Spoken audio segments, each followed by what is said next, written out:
Kisah nyata pesugihan pedagang bakmi gosong Melekoh, ritual persembahan di dapur warung. Di sudut kota Yogyakarta yang tenang, di antara deretan warung makan dan kios kecil, terdapat sebuah bangunan sederhana yang tampak usang namun penuh pesona. Warung itu dikenal dengan nama bakmi gosong Melekoh Pak Karmin. Terdiri dari dinding kayu yang mulai lapuk dan atap seng yang berkilau di bawah sinar bulan. Warung ini memiliki nuansa nostalgia yang memikat hati para pelanggannya. Suara gemericik air dari keran di sudut dapur dan aroma bumbu yang menguar dari wajan menjadi pengantar bagi siapapun yang melintas di depannya. Setiap malam, saat matahari terbenam dan langit mulai gelap, warung ini dibuka oleh Pak Karmin, seorang pria berusia sekitar 50 tahun.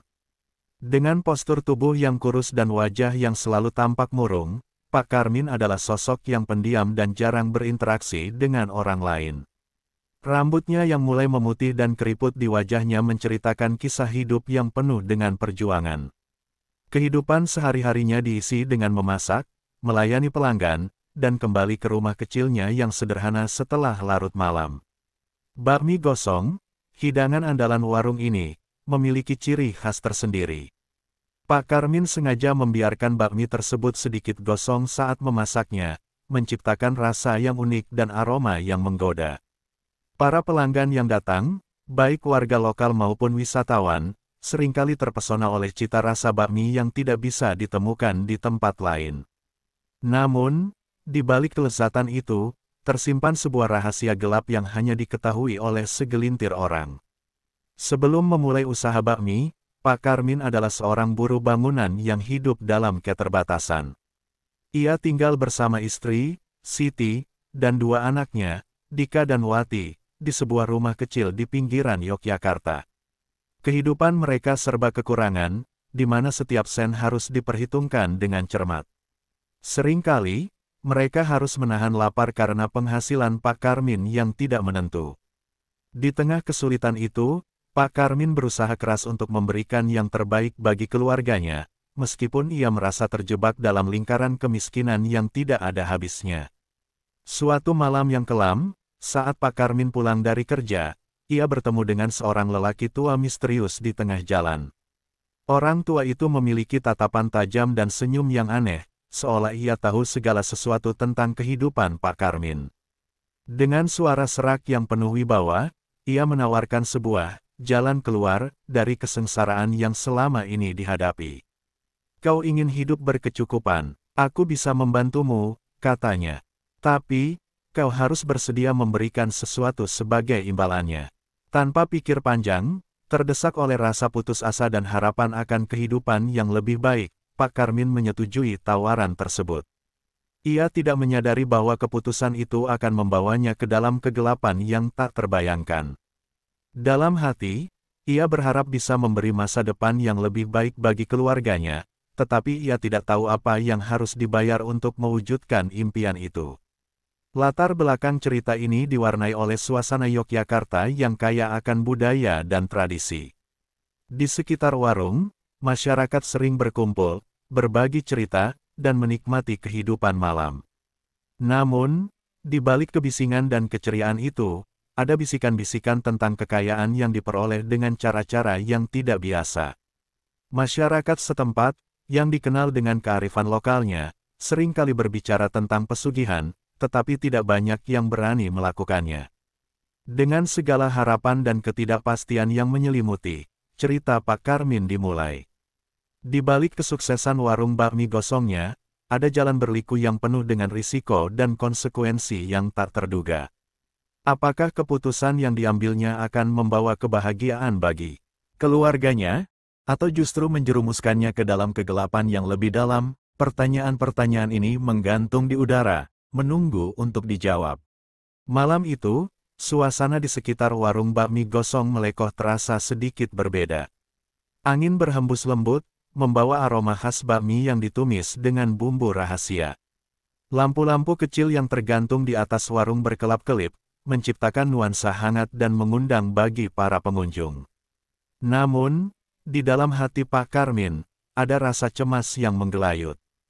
Ia tidak bisa mengabaikan suara-suara aneh yang mulai mengganggu pikirannya, suara yang seolah-olah berasal dari jauh dan bergema dalam kegelapan malam. Sejak pertemuannya dengan lelaki tua misterius itu, kehidupan Pak Karmin telah berubah. Warungnya kini selalu ramai pengunjung, dan bakmi gosongnya menjadi makanan favorit di kalangan warga lokal dan wisatawan. Namun, di balik kesuksesan itu, ada bayangan gelap yang terus mengintai. Setiap malam, sebelum warung dibuka, ia harus menyiapkan satu porsi bakmi khusus yang diletakkan di sudut dapur. Porsi itu bukan untuk dijual, tetapi sebagai persembahan untuk makhluk halus yang membantunya. Pada malam itu, salah satu pelanggan tetapnya, Ridwan, seorang pemuda yang berjiwa petualang, datang dengan rasa penasaran yang menggebu. Ridwan adalah sosok yang penuh semangat, selalu tertarik pada hal-hal mistis dan cerita-cerita legendaris yang beredar di kalangan masyarakat. Ia telah mendengar bisikan tentang warung bakmi gosong yang terkenal dengan kelezatannya, tetapi juga tentang rahasia kelam yang mengikutinya. Didorong oleh rasa ingin tahu yang mendalam, ia memutuskan untuk mengunjungi warung tersebut dan merasakan sendiri keajaiban bakmi khas Pak Karmin. Sambil menunggu pesanannya, Ridwan memperhatikan Pak Karmin yang berada di dapur. Ia melihat sosok pria tua itu bekerja dengan cepat dan terampil, tetapi ada sesuatu yang aneh dalam cara Pak Karmin bergerak. Tangan-tangannya tampak terampil, tetapi matanya tampak kosong, seolah ia terjebak dalam pikirannya sendiri. Saat bakmi disajikan di hadapannya, Ridwan merasakan aroma yang menggoda, namun ada rasa pahit yang terpendam, seolah ada sesuatu yang tidak beres. Saat Ridwan mulai menyantap bakmi, ia merasakan suatu getaran aneh di dalam dirinya. Makanan itu lezat, tetapi di balik kenikmatan itu, ia tidak bisa mengabaikan perasaan cemas yang terus menggerogoti. Tiba-tiba, ia melihat bayangan hitam melintas di sudut dapur. Pandangannya tertuju pada Pak Karmin yang seolah sedang berbicara dengan seseorang yang tidak terlihat. Suara bisikan yang samar-samar membuatnya merinding. Rasa ingin tahunya semakin membara, tetapi nalurinya memperingatkan agar tidak mendekati kegelapan yang mengintai. Setelah selesai makan, Ridwan memutuskan untuk berbicara dengan Pak Karmin. Ia bertanya tentang rahasia di balik bakmi gosong yang begitu terkenal. Pak Karmin, meskipun tampak tersentuh oleh pertanyaan itu, hanya menjawab dengan senyuman yang canggung. Semua ini adalah hasil kerja keras, ucapnya singkat, tetapi ada ketegangan dalam suaranya. Ridwan merasa ada yang tidak lengkap dalam jawabannya, dan rasa ingin tahunya semakin membara. Setelah beberapa saat, Ridwan pamit untuk pulang. Namun, saat melangkah keluar, ia merasakan ada sesuatu yang mengikutinya. Bayangan hitam yang ia lihat sebelumnya seolah terus membayangi langkahnya, membuatnya berlari cepat menjauhi warung. Dalam perjalanan pulang, pikirannya dipenuhi dengan gambaran aneh tentang Pak Karmin dan ritual yang mungkin terjadi di balik kesuksesan warung bakmi tersebut. Keesokan harinya, Ridwan tidak bisa menyingkirkan rasa penasaran yang terus mengusiknya. Ia mulai menyelidiki lebih dalam tentang Pak Karmin dan warung bakmi gosongnya. Dari obrolan dengan tetangga sekitar, ia mendengar kisah-kisah aneh tentang pesugihan dan makhluk halus yang seringkali terlibat dalam perjanjian untuk mendapatkan kekayaan. Semakin ia mendalami, semakin ia menyadari bahwa ada sesuatu yang lebih besar di balik kesuksesan Pak Karmin. Di dalam hati Pak Karmin, ketegangan semakin meningkat. Ia menyadari bahwa Ridwan tidak hanya sekadar pelanggan biasa. Rasa cemasnya semakin menguat saat ia teringat pada peringatan yang diberikan oleh makhluk halus dalam perjanjian tersebut. Jangan biarkan siapapun mengetahui rahasiamu, bisikan itu kembali bergema dalam pikirannya. Ia merasa terjebak dalam jaring yang semakin sempit, di mana setiap langkahnya dilihat dan diawasi oleh kekuatan yang tidak bisa ia pahami. Dengan ketegangan yang semakin meningkat, konflik pun mulai terbangun. Pak Karmin berjuang untuk mempertahankan kesuksesannya, tetapi juga menghadapi ancaman dari kebenaran yang terpendam. Di sisi lain, Ridwan, yang semakin terobsesi dengan misteri di balik warung bakmi, tidak dapat mengabaikan perasaan bahwa ia harus menggali lebih dalam, meskipun ia tahu risiko yang mungkin akan dihadapinya. Seiring dengan konflik yang semakin memuncak, kisah ini akan membawa mereka pada jalan yang tidak terduga, di mana kegelapan dan harapan saling bertabrakan. Malam demi malam berlalu, dan suasana di warung bakmi gosong melekoh semakin mencekam. Pak Karmin merasakan tekanan yang terus meningkat dalam hidupnya. Setiap kali ia melangkah ke dapur, suara bisikan aneh dan bayangan yang melintas di sudut matanya membuatnya semakin gelisah. Ia berusaha sekuat tenaga untuk menjalani rutinitasnya, tetapi semakin hari, beban perjanjian itu semakin berat untuk ditanggung. Setelah pertemuan malam itu, Ridwan tidak bisa mengalihkan pikirannya dari pengalaman di warung bakmi. Rasa penasaran yang menyala-nyala mendorongnya untuk kembali ke warung, kali ini dengan tekad untuk menggali lebih dalam. Ia ingin menemukan kebenaran di balik kelezatan bakmi gosong yang selalu menggoda, sekaligus misteri yang menyelimuti pemiliknya. Malam berikutnya, Ridwan kembali ke warung dengan niat untuk mengamati lebih dekat. Ia memilih tempat duduk yang strategis, di sudut yang memungkinkan ia melihat langsung aktivitas Pak Karmin di dapur. Ketika warung mulai ramai, Ridwan memperhatikan dengan seksama. Ia melihat Pak Karmin bergerak cepat, memasak bakmi dengan cekatan. Namun, ada sesuatu yang aneh, wajah Pak Karmin tampak semakin pucat dan matanya seolah kehilangan cahaya hidup. Ridwan merasakan ada ketegangan yang tak terucapkan di udara, dan saat ia mencicipi bakmi gosong yang disajikan, rasa pahit yang pernah ia rasakan sebelumnya kembali menyengat lidahnya. Ia merasa seolah ada sesuatu yang mengganggu di balik kelezatan itu. Dalam suasana yang semakin mencekam, Ridwan memutuskan untuk berbicara dengan Pak Karmin. Ia berusaha membuka percakapan dengan nada santai, tetapi Pak Karmin tampak resah. "Apa yang kau cari di sini?"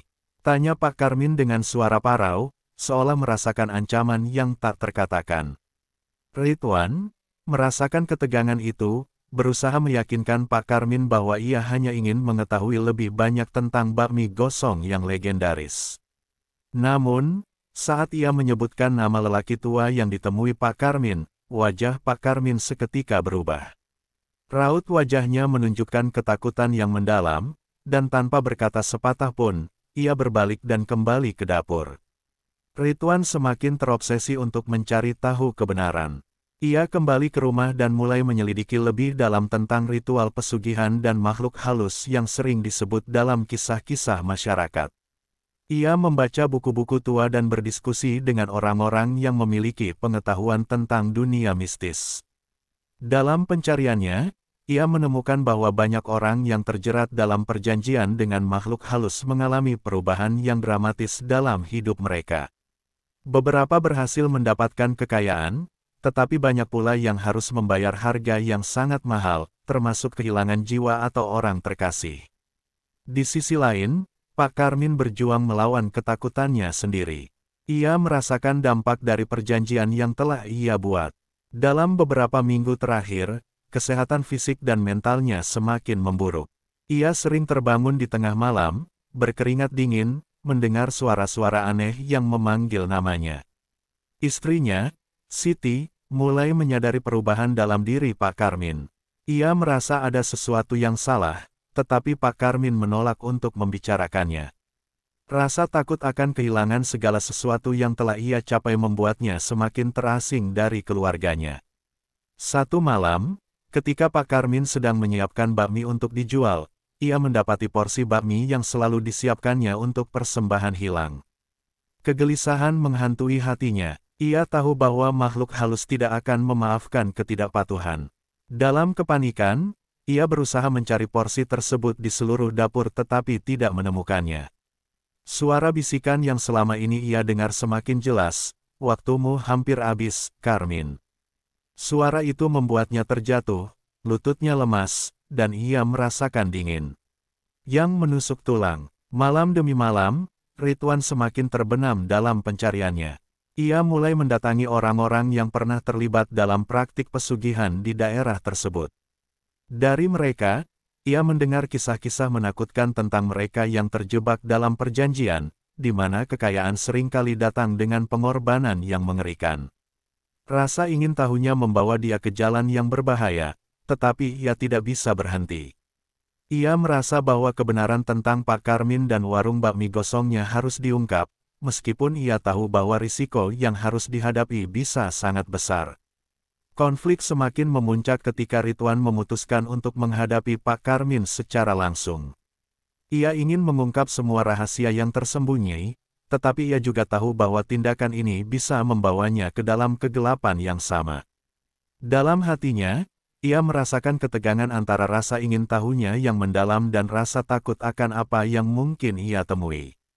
Dengan ketidakpastian yang semakin menumpuk, kedua tokoh ini, Pak Karmin yang terjebak dalam perjanjian dan Ridwan yang berusaha mengungkap kebenaran, berada di ambang perubahan besar. Apa yang akan terjadi ketika kegelapan yang mengintai akhirnya terungkap?